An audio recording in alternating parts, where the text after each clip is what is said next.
Welcome to the Deep Dive. Today we're getting into a really important snapshot of global news. We've got a stack of sources covering the top stories from like the last 10 hours or so as of July 7th, 2025. Our mission really is to pull out the key insights, the nuggets of knowledge from all these different headlines. We want to help you get properly informed on what's happening globally, and hopefully we'll uncover some surprising facts, maybe connect some dots you didn't see before. Exactly. And that connection piece is, I think, really crucial today. You look at these stories separately, disasters, politics, science, and they seem, all over the place. But when you look closer, you start to see these underlying themes, change, big challenges, and just how linked everything is now. Okay, let's start then. Let's unpack some devastating news, hitting close to home first. We're talking about Central Texas, the Hill Country specifically. They've been hammered by just record-breaking rain and terrible flash floods. It's just horrific.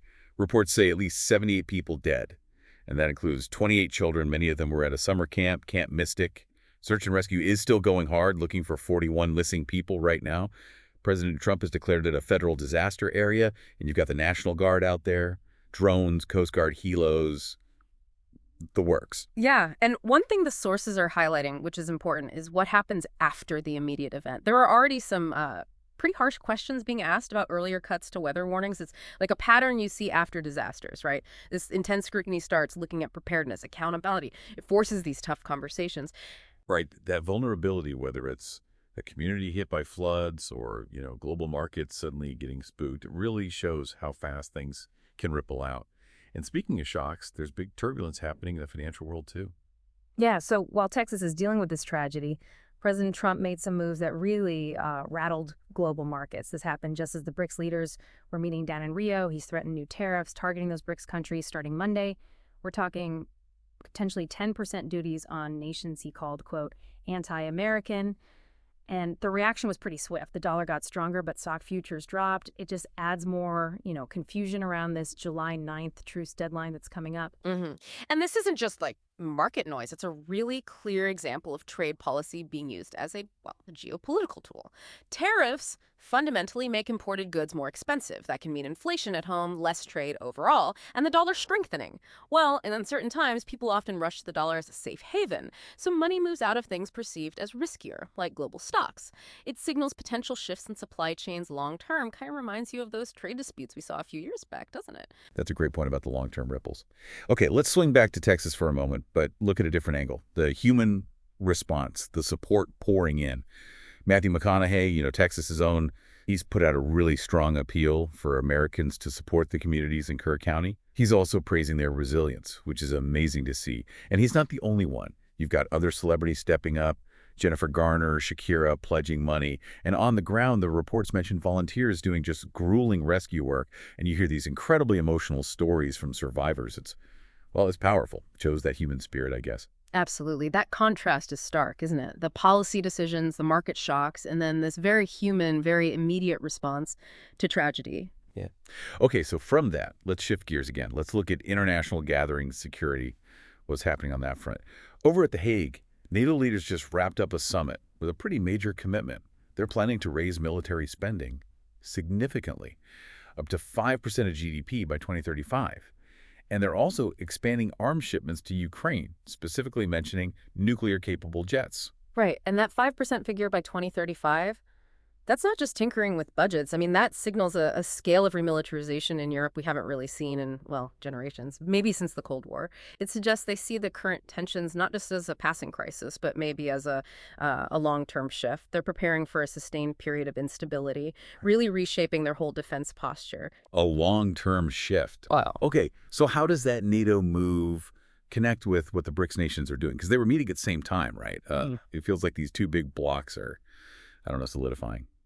Yeah, we mentioned the BRICS summit in Brazil. They've now got a formal plan to bring in Iran, Egypt, Ethiopia, and the UAE, and they've invited Saudi Arabia too. That's a pretty big expansion.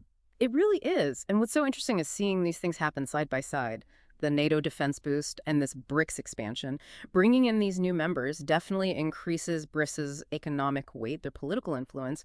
It seems designed at least partly to create more of a balance against, Western-led institutions, especially when you factor in those tariff tensions we just talked about. So you've got NATO strengthening internally, defensively, and BRICS expanding outwards economically and politically. It really feels like two major global power centers making moves simultaneously. It's shaping the future of alliances, trade, everything, really. Fascinating to see them happening in parallel like that. Okay, let's pivot from global politics to something more cultural, spiritual, but with its own geopolitical angle. The Dalai Lama just celebrated his 90th birthday. That was July 6th in Dharamshala. Quite a milestone. An incredible milestone, yes. And amidst the celebrations, the sources note that, global attention is also on China. As the Dalai Lama ages, there's growing speculation about what happens next, the future leadership of Tibetan Buddhism. And that immediately brings up questions about succession and how geopolitics, specifically China's stance, might intersect with or try to influence what is, at its heart, a spiritual leadership role. So the world is watching that transition very closely for both its spiritual and potential political meanings. Right, another layer of complexity. Right. Okay, now for something completely different and honestly kind of mind-bending, this one literally changes how we think about time. Scientists have found that the Earth's rotation has actually sped up slightly. It means that days in July and August are becoming shorter, but by tiny amounts up to 1.5 milliseconds. Which sounds tiny, right? A millisecond and a half. But it's significant enough that it sparked this whole debate about needing to introduce a negative leap second. For the first time ever. Imagine, subtracting a second from the official clock just to keep synchronized with the planet. Subtracting a second. Wow. Do they know why it's speeding up? Well, they're still debating the exact causes. Leading ideas involve things deep inside the Earth, like changes in the molten core or maybe phenomena on the surface.